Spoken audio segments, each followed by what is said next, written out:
Hi, I'm Cate Desjardins. I'm a psychotherapist, and today I'm going to be talking about what to expect when you're getting started in therapy.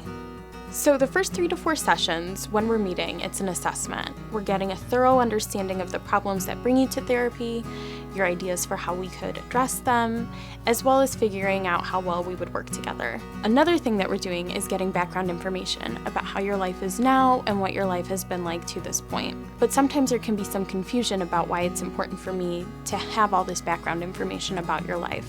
By understanding you in the context of your life, we have a sense about how these problems came to be, how they're impacting you, as well as what sort of strengths and capacities you have that we can build on in therapy to help you address these problems more effectively. Additionally, we often find that things that don't seem to be related on the surface often have a common thread as we get deeper into the material. As an example of a case I was working with, all the information has been de-identified for confidentiality.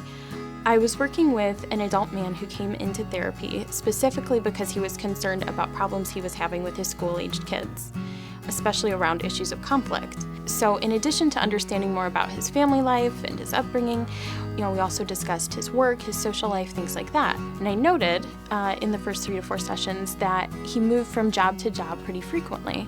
We found that whenever he would get into a conflict with a boss or a coworker, he would just quit.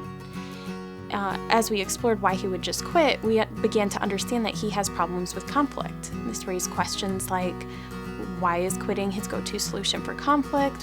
What is so scary about conflict for him? As we came to understand these questions, we came to understand that a lot of his difficulties with his children around conflict was because he couldn't just quit his children. He had to kind of stay and stick it out and figure out how to address this conflict.